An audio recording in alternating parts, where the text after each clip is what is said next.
Je voudrais tout simplement encourager au nom du Seigneur Jésus tous ceux qui passent par des moments difficiles, que ce soit sur le plan personnel, familial, sentimental, professionnel ou autre. Et notamment dans la vie de famille, il y a quelque chose qui n'est jamais évident à vivre. Ce sont les situations où les couples se déchirent jusqu'à en arriver au divorce. Et je voudrais encourager tous ceux qui écoutent ce message, à vous les parents, soit qui avaient déjà divorcé ou être en train de le faire, à vous dire que un divorce ce n'est pas la fin du monde. Il s'agit d'en tirer les enseignements qui s'imposent et de demander la force à Dieu de s'en relever, d'aller de l'avant avec Jésus. Alors, il y a beaucoup de cas de figure qui se présentent très souvent où c'était un mariage qui n'était pas de Dieu, donc il était normal qu'il soit interrompu à un moment ou à un autre. À ce moment-là, il s'agit de demander à Dieu quelle est sa volonté pour l'avenir, parce que dans certains cas, Dieu permet, Dieu non seulement est celui qui relève tous ceux qui sont courbés, donc qui sont dans la souffrance, courbés par la souffrance, comme il est écrit dans le psaume 145, versets 8 à 21, et notamment aux alentours du verset 14. Donc Dieu redresse, relève, restaure nos vies, nous redresse, nous relève, et restaure nos vies. Et dans certaines restaurations de vie, j'ai eu l'occasion de voir Dieu permettre qu'il y ait un remariage par la suite. Je veux simplement dire qu'un divorce n'est pas...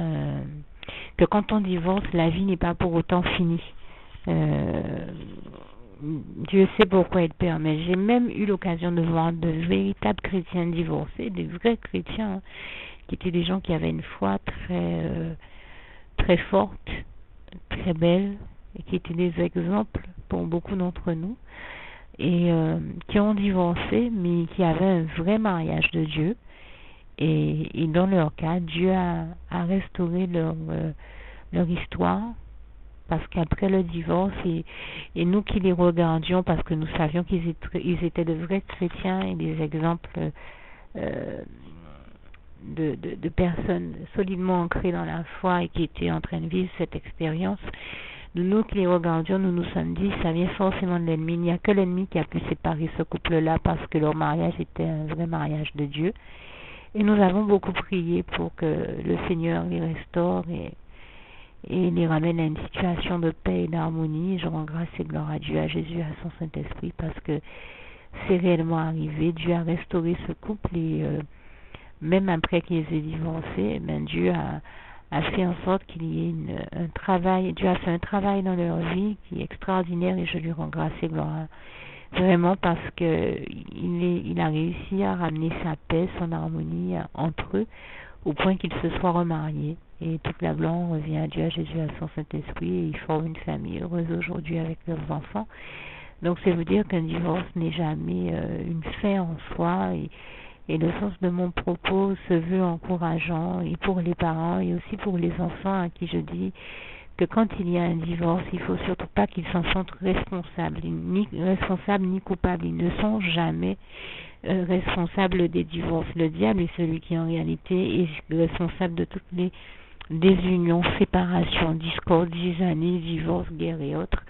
Donc que les enfants ou même les parents ne se sentent pas du tout responsables de certaines séparations qui, il est évident, sont réellement causées par le diable. Nous savons que le diable est à l'origine de toutes les situations problématiques, de tous les problèmes qui existent sur Terre, et des divorces également, et les séparations également.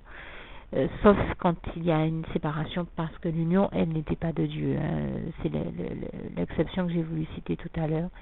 Mais sinon, dans les vrais mariages de Dieu, les vraies unions de Dieu, nous savons qu'il n'y a que le diable qui cherche à désunir ceux qui se sont unis selon la volonté de Dieu, puisque bien sûr la volonté et la gloire de Dieu s'étant révélée, démontrée, et sa gloire ayant brillé sur ce couple et dans ces mariages, et bien sûr l'ennemi s'amuse à tout faire pour essayer de les désunir, pour contrecarrer Dieu et essayer de ternir sa gloire, mais l'ennemi est vaincu, il est déchu, et toute la gloire revient à Dieu, à Jésus, à son Saint-Esprit, l'Éternel vainqueur sur le diable, et je rends vraiment grâce et gloire encore à Dieu pour ça.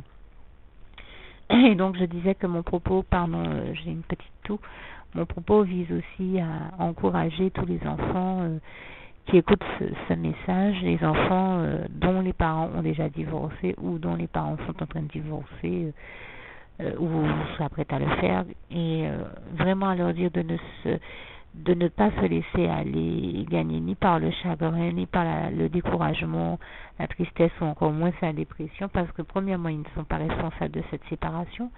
Deuxièmement, elle a lieu entre leurs parents, dans la vie de leurs parents et non dans la leur. Donc il s'agit qu'ils retiennent que quand il y a un divorce, ce n'est pas leur vie qui est finie, que la vie n'est pas finie, mais que c'est la relation de leurs parents qui est finie. Et donc non leur vie ou leur relation à eux avec leurs parents qui est encore une relation distincte, bien distincte de celle que leurs parents eux-mêmes entretiennent entre eux. Alors, il faut être clair, le drame que vivent leurs parents n'est pas celui des enfants. Donc en l'occurrence, je vais le dire en tutoyant les enfants qui écoutent, le divorce que vivent tes parents, le drame qu'ils vivent, c'est le leur et non le tien. Il ne te concerne pas, il ne concerne pas ta vie, tu n'en es pas responsable, et encore moins coupable. Il ne concerne pas ta vie, ce drame, mais il concerne la leur. Et tu as donc encore le droit d'être heureux, et il ne faut surtout pas t'en culpabiliser. Alors ne surestime pas sa valeur à ce malheur, d'accord? Ce n'est pas ton malheur, c'est leur histoire, ça se passe dans leur vie à eux, ça concerne la leur et non la tienne. Et tu as donc encore bel et bien droit au bonheur. Tu as droit au bonheur, tu as le droit d'être heureux, tu n'es pas responsable de ce malheur, tu n'es pas responsable de cette séparation, ce n'est pas ton histoire, c'est la leur, donc tu la leur laisses dans leur vie d'adulte, et toi dans ta vie de jeune, d'enfant, d'adolescent ou de jeune adulte, tu t'occupes de continuer à aller bien et aller de mieux en mieux en allant de l'avant avec Jésus-Christ. Dans ta marche par la foi avec Dieu, Jésus-Christ et son Saint-Esprit, et ne perds pas de vue que Dieu t'aime, et Dieu t'aime, comme il nous le dit en Jérémie 31, verset 3, de loin l'Éternel se montre à moi, et il me dit, je t'aime d'un amour éternel, voilà pourquoi je te conserve ma bonté. Et on pourrait même dire mes bontés, car les bontés de l'Éternel ne se sont pas encore épuisées, elles se renouvellent chaque matin, nous dit le passage de Lamentation 3, verset 23. D'autant que la bonté, la fidélité, la miséricorde de Dieu sont éternelles, comme il est écrit dans le psaume 25, verset 1 à 6, et dans le psaume 100, verset 5. Et je rends grâce et gloire à Dieu pour ça, c'est une réalité. Et puis, je suis bien placée pour te témoigner de ces réalités-là, parce que je les ai moi-même vécues. Et je voudrais t'encourager en te disant que quand nos parents divorcent ou quand dans une famille il y a un cas de divorce, comme je t'ai dit, la vie n'est pas finie pour autant. Ça ne signifie pas qu'on ne sera plus jamais heureux, qu'on ne va plus être heureux, bien au contraire. On peut être très heureux et épanoui, même en étant enfant de parents divorcés. C'est mon cas, je peux en témoigner, mes parents ont divorcé, mais il faut que tu saches que dans certains cas, un divorce peut représenter une solution beaucoup plus qu'un problème. Je n'encourage personne à divorcer, et j'encourage surtout toute personne avant de divorcer à être prudente et à consulter Dieu, à demander Dieu sa direction, son avis et son conseil, à savoir Dieu qui est l'admirable conseiller, quel est le conseil qu'il donne, est-ce qu'il permet qu'on divorce, est-ce que ce divorce est bien la bonne décision à prendre. Mais je suis là pour vous témoigner qu'il n'y a pas de fatalité et qu'il ne faut pas tout dramatiser non plus, parce que dans certains cas, un divorce peut être vécu même par les enfants, et ça a été le cas dans ma famille, comme une solution et non comme un problème. Parce que si un couple est arrivé à un stade où il y a une telle mésentente entre les deux membres du couple qui s'en arrivent à se taper dessus, comme c'était le cas dans mon histoire avec mes parents, ben je vous assure que quand nos parents ont divorcé, pour nous ça a été un soulagement, ça a été une délivrance, ça a été vécu comme quelque chose de positif et non de négatif. Je sais que la société nous fait des fois croire le contraire, mais même un divorce peut être vécu comme quelque chose de positif dans la mesure où il met un terme à une situation qui était devenue problématique, trop grave, trop négative, voire grave, et que c'était un soulagement. Si les parents en arrivent jusqu'à à devenir violents les uns avec les autres, à se taper dessus, ce qui n'est vraiment pas de Dieu, un divorce peut être vécu non pas comme quelque chose de négatif, mais comme une solution, donc quelque chose de positif pour arrêter ce qui devenait une vie qui devenait trop infernale, trop négative et trop pleine de souffrance. Et dans notre cas, ça peut paraître surprenant, mais nous, les enfants de nos parents qui avons divorcé, nous avons remercié Dieu parce que ça devenait une souffrance trop grave. Nous avons eu l'occasion de voir l'un de nos parents devenir violent avec l'autre et ça allait trop loin et nous ne savions pas jusqu'où ça aurait pu aller. Donc, quand ce divorce a eu lieu, dans notre cas, je sais que mon témoignage peut être surprenant. Et comprenez bien que je n'encourage pas au divorce, mais je tiens à encourager tous les jeunes, les enfants ou même les plus âgés, mais qui sont dans une position d'enfant et qui voient leurs parents soit s'apprêter à divorcer, soit être en train de divorcer, qui l'ont déjà fait et qui en souffrent. Le sens de mon propos, c'est d'encourager tous ceux qui passent par ces situations-là et de leur faire savoir qu'il y a une vie après le divorce, que la vie n'est pas finie après un divorce. Bien au contraire, dans certains cas, elle redémarre et elle peut même être de meilleure qualité. Et surtout, on peut se reconstruire après un divorce et être très heureux, je le dis pour l'avoir vu dans beaucoup de vies, et ça a aussi été notre cas. Je sais que mon témoignage va en surprendre certainement plus d'un. Dans notre cas, nous remercions Dieu pour avoir permis le divorce de nos parents parce que leur union devenait insoutenable puisqu'ils en arrivaient à se frapper. Ça allait trop loin. Et vraiment, moi, je rends encore grâce et gloire à Dieu. Je bénis Dieu pour les parents qu'il m'a donnés, mais je le remercie et nous le remercions d'avoir permis qu'ils se séparent parce qu'ils en étaient arrivés à devenir violents et pour nous, les enfants, c'était une situation difficile à vivre et qui devenait intenable. Donc leur divorce a été vécu comme une délivrance, comme une solution à quelque chose qui devenait trop pesant et générateur de trop de souffrance. C'est pour ça qu'il fallait qu'il valait mieux mettre un terme à ce divorce et je peux vous dire que mais par la suite, Dieu a permis que nous nous reconstruisions et je lui rends grâce et gloire. Il a fait de moi aujourd'hui une femme heureuse et épanouie.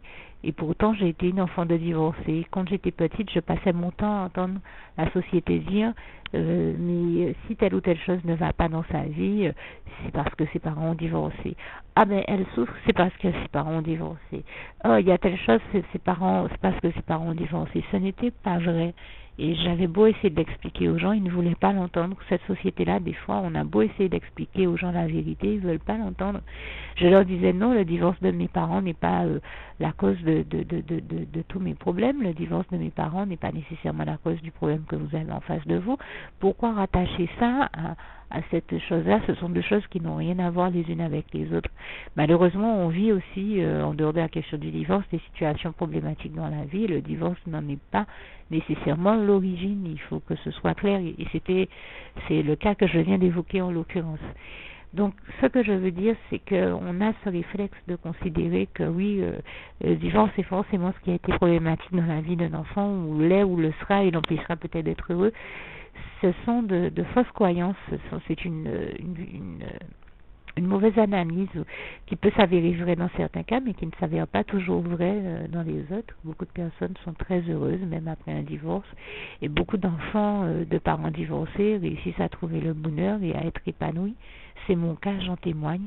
Personnellement, je l'ai trouvé dans les bras d'amour du Seigneur Jésus-Christ, et je lui en rends grâce et gloire, et je crois que de toute manière, le véritable bonheur n'existe pas en dehors des bras d'amour du Seigneur Jésus. Alors toi qui m'écoutes et qui as envie de venir te mettre à l'abri de toutes les horreurs de ce monde cruel, de toutes les souffrances qu'il génère ou qui ont peut-être été générées dans ta vie par le biais du divorce ou de toute autre question, parce qu'il existe aussi des cas où le divorce est réellement malheureusement la source du problème. Et c'est en ce sens que j'en parle maintenant.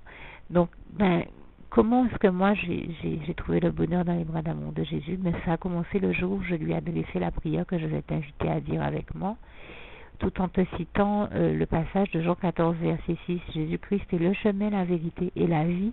Nul ne va à Dieu le Père sans passer par le Fils Jésus-Christ. Ce qui signifie que si nous voulons aller au paradis, le seul endroit où il n'y a plus aucun problème, où nous sommes délivrés de tous les problèmes et de toutes les souffrances de la terre, le seul endroit où nous pouvons vivre dans le bonheur complet, le plus total avec Dieu Jésus-Christ et son Saint-Esprit, c'est le royaume de Dieu, le royaume des cieux, le paradis, qui est la demeure de Dieu.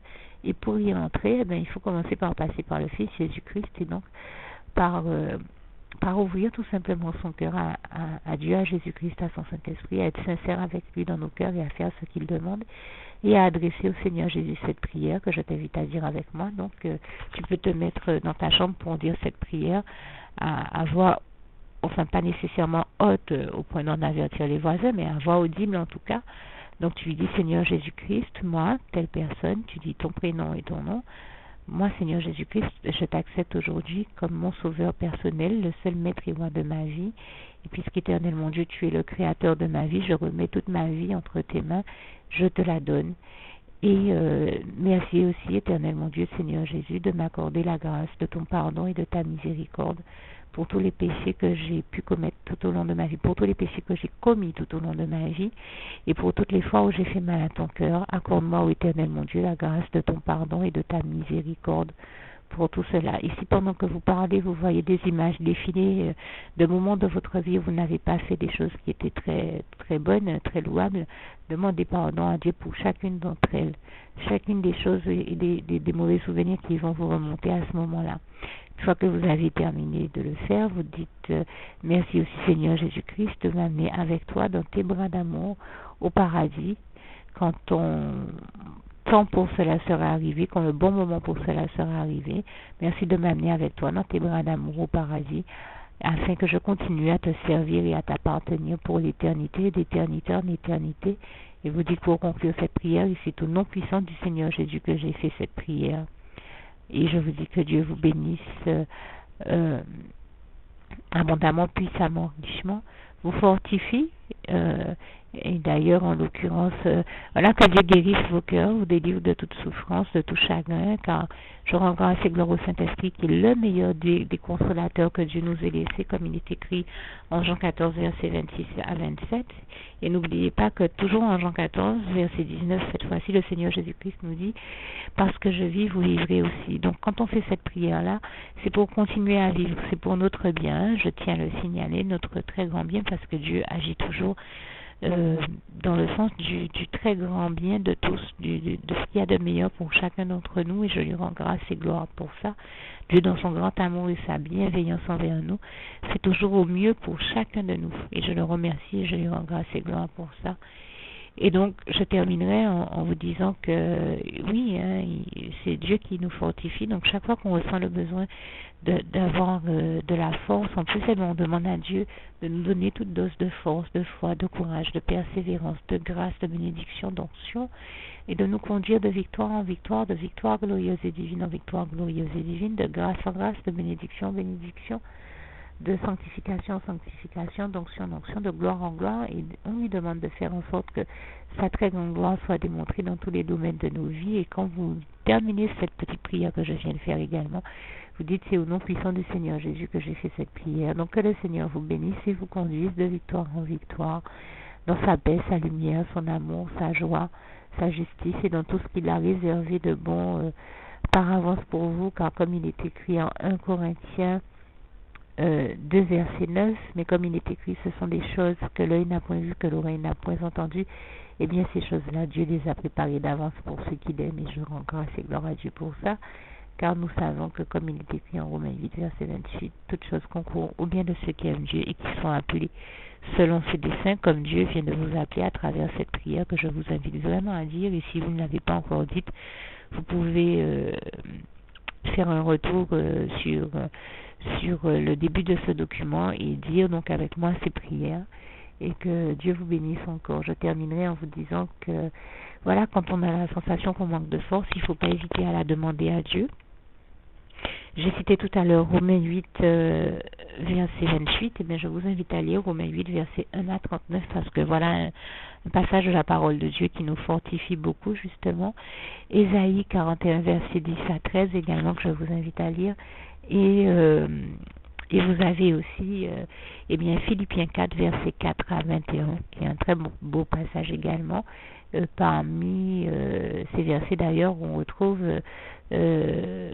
donc deux passages qui me paraissent importants. Romains 8, verset 37, où il est écrit « Mais en toutes ces choses, nous sommes plus que vainqueurs par celui qui nous a aimés, Jésus-Christ. » Et donc, ce qui signifie que Jésus est celui qui nous conduit à toutes les victoires de nos vies, quelles que soient les épreuves que nous traversons, moments difficiles que nous traversons. Donc, il convient bien d'adresser à Jésus toutes nos bonnes prières, d'autant qu'il les exauce toujours, et qu'il est le seul intermédiaire qu'il y ait entre Dieu et les hommes, le seul sauveur que Dieu ait choisi pour toute l'humanité, comme il est écrit en Acte 4, verset 12. Et je disais tout à l'heure que quand on a la sensation qu'on manque de force, eh bien, il s'agit de la demander à Dieu, ainsi que toute autre chose dont on a la sensation de manquer. D'autant qu'il est écrit dans le psaume 29, verset 11, « L'Éternel est celui qui donne la force à son peuple, qui le bénit et qui le rend heureux », comme je crois l'avoir cité tout à l'heure. C'est un très beau passage et je vous invite vraiment à aller voir comment tous ces passages sont textuellement écrits dans votre Bible. Et quand je disais qu'on demande au Seigneur de nous fortifier, là encore, j'ai cité Philippiens 4, mais Philippiens 4, verset 13 nous le dit bien. « Je puis tout par celui qui me fortifie, Jésus-Christ. » C'est Jésus-Christ qui nous fortifie. C'est donc à Dieu, à Jésus et à son Saint-Esprit qu'il s'agit que nous lui demandions de nous donner toute dose de force pour accomplir tout ce qu'il attend de nous, que nous accomplissions, et je lui en rends grâce et gloire. Voilà, donc je puis tout par celui qui me fortifie, Jésus-Christ, et je crois qu'un autre passage est complémentaire à celui-là. C'est Marc 9, verset 23. Tout est possible à celui qui croit en Dieu, en Jésus-Christ et en son Saint-Esprit, bien sûr.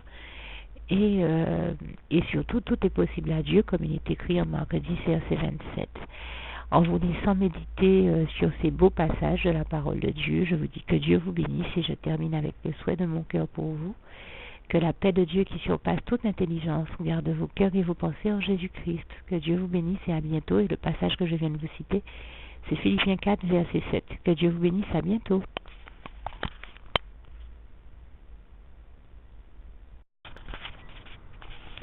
Voilà, je voudrais juste préciser concernant mon propos sur la question du divorce que ce n'est pas parce qu'on est enfant de parents divorcés qu'on ne réussira pas sa vie. Ce n'est pas parce qu'ils ne réussissent pas ou n'ont pas réussi la leur qu'on ne réussira pas sa vie. Il existe vraiment des personnes, j'en ai rencontré, qui sont enfants nés de parents divorcés et qui ont réussi leur vie.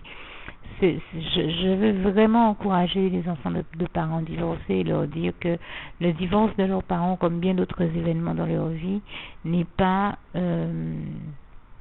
un élément déterminant de leur vie à eux. Nous sommes acteurs de nos propres vies.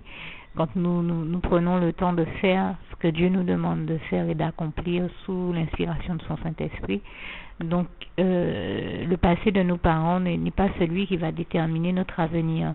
Et comme dirait quelqu'un que j'ai entendu il n'y a pas longtemps, j'ai envie de dire, comme dirait le Seigneur Jésus à travers cette personne, parce que de toute manière, il n'y a que toutes les bonnes choses nous viennent de Dieu. Donc pour moi, toutes les bonnes paroles prononcées nous le sont par Dieu et toute la gloire lui en revient.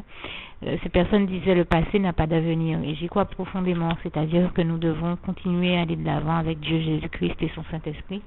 Et donc ce n'est pas parce qu'il y a eu tel ou tel problème dans nos vies que ce problème-là se répétera ou existera à nouveau dans la nôtre. On ne doit pas se laisser décourager par les drames personnels qu'ont vécu ceux que nous aimons autour de nous, que ce soit nos parents ou nos proches ou nos voisins, amis, collègues ou autres. Nous devons continuer à aller de l'avant avec Dieu Jésus-Christ et son Saint-Esprit parce que leur vie ne détermine pas la nôtre. Il est même écrit en Romains 14, verset 12, chacun rendra compte à Dieu pour lui-même. Donc chaque vie étant unique, chaque destinée est unique. Dieu a écrit l'histoire de chaque vie. Ce sont des histoires, j'ai envie de dire, individuelles, personnelles, et ce qui s'est passé dans la vie de nos proches ne détermine pas ce qui se passera dans la nôtre. Donc ne vous laissez surtout pas aveugler, envahir, arrêter ou freiner par cette fausse croyance Il faut bannir tout de suite de votre esprit et continuer, et je vous invite vraiment à continuer à aller de l'avant dans votre marche par la foi avec et pour Jésus-Christ, et que Dieu vous bénisse. Je tenais également à apporter une précision. Donc, dire que ce qui s'est passé dans la vie de vos parents ne détermine pas ce qui se passera dans la vôtre. Leur échec ne signifie pas que vous allez échouer. Leur divorce ne signifie pas que vous allez divorcer. Et ce qu'ils sont est différent de ce que vous êtes. Donc, vous ne serez pas nécessairement comme eux ou comme ils sont eux. Donc, vous n'avez pas à vous inquiéter pour toutes ces questions-là, mais bien à continuer, comme je disais, à aller de l'avant avec Jésus par la foi, parce que la foi, le fait d'avoir la foi, et je crois que l'un des plus beaux passages pour moi qui définit ce qu'est la foi en Jésus-Christ, c'est Hébreux 11, versets 1 à 11 à peu près, justement, que vous pouvez lire. Quand vous marchez par la foi avec Jésus, eh ben, vous faites confiance à Dieu, et voilà, faire confiance à Dieu, c'est faire confiance à Dieu au point de savoir qu'il nous aime et qu'il a prévu ce qu'il y a de meilleur pour nous, et un passage nous le révèle bien, c'est Jérémie 29, versets 11 à 14, que je vous invite à lire, et dans ce passage-là, il dit bien comment il a des projets de paix et non de malheur pour nous. Donc, si Dieu a des projets de paix et non de malheur, c'est qu'il a des projets de paix et de bonheur. Donc, faites confiance à Dieu, obéissez-lui, faites ce que Dieu demande, et vous verrez que lui vous conduira au bonheur. Ne laissez pas les malheurs des autres vous arrêter, vous empêcher, vous, d'arriver à vivre l'expérience de votre bonheur, du bonheur que Dieu a préparé d'avance pour vous, comme il est écrit en 1 Corinthiens 2, verset 9. Et je rends grâce et gloire à Dieu pour ça. Car toute chose concourt au bien de ceux qui aiment Dieu, comme il est écrit en Romains 8, verset 28, et Romains 8, verset 31. Si Dieu est avec nous, qui sera contre nous? Personne. Et Romains 8, verset 37. Mais en toutes ces choses, nous sommes plus que vainqueurs par celui qui nous a aimés, Jésus-Christ. Donc, continuez à faire confiance à Jésus-Christ, qui a déjà tout préparé à Dieu, qui a déjà tout préparé pour que vous fassiez l'expérience du bonheur, depuis maintenant sur terre et ensuite dans l'éternité au ciel, dans sa demeure, le paradis. Mais aussi, faites confiance à Jésus, qui est celui qui nous conduit à toutes les victoires de nos vies. Et je tenais à lui rendre grâce et gloire pour cette réalité-là également, sur ce point-là également. Je terminerai pour ceux qui auraient du mal à comprendre le sens de mon propos. J'ai bien précisé que je bénis Dieu pour les parents qu'il m'a donnés, même si j'ai vu et vécu les pires choses avec eux, des choses que je n'aurais même pas imaginées. Pour autant, je remercie Dieu parce que c'est un chemin par lequel il a permis que je passe, et que je tire des enseignements précieux pour l'existence. Même si il faut reconnaître que mon expérience est vraiment spéciale et particulière, mais je le dis bien, toute la gloire, on revient à Dieu, à Jésus-Christ, à son Saint-Esprit. Je rends grâce et gloire à Dieu malgré la gravité de tout ce que j'ai eu à vivre avec eux. Et en l'occurrence, je tiens à préciser que quand je disais que dans notre cas, pour moi comme pour mon petit frère, quand nos parents ont divorcé, ça a été un soulagement et ça a été vécu comme une libération, et nous en avons remercié Dieu. Depuis, je peux même vous dire que j'ai jamais glorifié Dieu pour ça.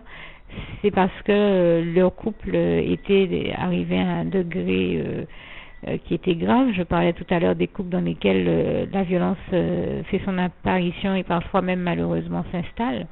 Moi, je crois que quand une femme se rend compte que son époux commence à la battre, il est hors de question qu'elle reste avec lui jusqu'à ce qu'il termine le travail, jusqu'à ce qu'il l'achève. C'est, pardon pour la violence de mes propos, mais c'est la réalité. Il y a un moment où il faut prendre la décision de lever le camp et de ne surtout pas se laisser détruire par l'ennemi à travers lui. Et en l'occurrence, moi, dans le cas de mes parents, c'était déjà allé très loin, puisque l'ennemi avait conduit mon père à quand même prendre un coup de là pour ma mère, sous nos yeux d'enfants. Et je pense que j'avais environ... nous étions en tout cas des enfants en bas âge.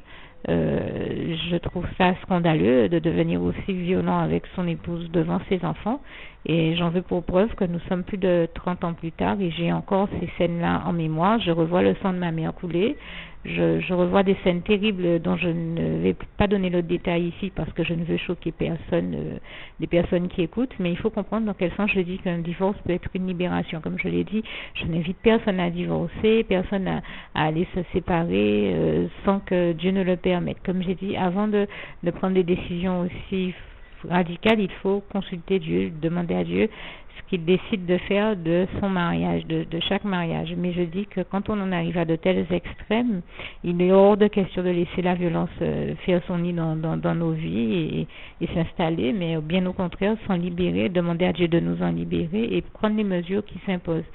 Si cela implique de divorcer pour éviter un carnage, je crois que c'est la meilleure chose à faire. Et donc, dans le cas de mes parents, vu jusqu'où c'était déjà arrivé, c'est en ce sens que je dis que dans notre cas, c'était une libération. Ce qui ne signifie pas, quand je donne ces témoignages et que je parle de ce type de cas, que c'est valable dans tous les cas, puisque vous l'aurez bien compris, en toute bonne intelligence, quand je disais tout à l'heure que j'ai parlé de certains cas, mais j'ai bien précisé que chaque cas est unique, chaque vie est unique, chaque destinée est unique. Donc, par définition, je ne suis pas en train de faire un théorème de l'expérience que moi j'ai vécue.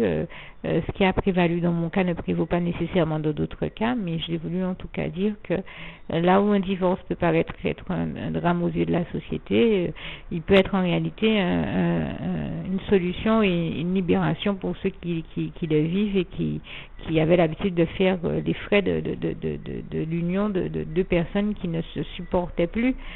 Donc à ce moment-là, ça devient une libération pour ceux qui se séparent, mais aussi pour leur entourage qui, les trois quarts du temps, n'en pouvaient plus, ne supportait plus toutes les souffrances que cela générait, tous les problèmes et les situations problématiques que leur union générait et tout le mal que ça déclenchait dans la vie des autres. Donc à ce moment-là, ça représente une véritable libération pour des époux concernés comme tous leurs proches. En tout cas, moi je remercie Dieu, je rends grâce et gloire à Dieu, à Jésus-Christ, à son Saint-Esprit, de nous avoir libérés de leur couple et de toutes les situations problématiques qui en découlaient. Je dis toute la gloire en revient à Dieu, à Jésus, à son Saint-Esprit. Je te remercie encore, Seigneur, je t'aime, éternel mon Dieu, Jésus d'amour, Saint-Esprit, merci Seigneur. Et je veux, si j'ai pris le temps de faire ce témoignage, je l'ai fait simplement dans la dynamique où d'autres personnes traverseraient peut-être des situations similaires à celles que je vis, ou en tout cas en rapport avec celles que j'ai vécues, et que les gens comprennent que même au travers de situations de ce type-là, il est encore possible de se reconstruire et de réussir sa vie. Bien sûr, la meilleure manière de se reconstruire, la meilleure manière d'avoir la certitude qu'on va être correctement reconstruit et qu'on va réussir sa vie, c'est de la confier au plus grand des architectes, de tous les architectes, l'Éternel, notre Dieu, Jésus-Christ et son Saint-Esprit. Et je dis vraiment merci Seigneur, je t'aime, nous t'aimons et toute la gloire te revient, Éternel, mon Dieu, Jésus d'amour, Saint-Esprit. Merci pour tout ce que tu as fait pour moi ainsi que pour nous tous et tous nos proches et membres de nos entourages. Vraiment, toute la gloire te revient, Éternel, mon Dieu, Jésus d'amour, Saint-Esprit. Je t'aime et nous t'aimons.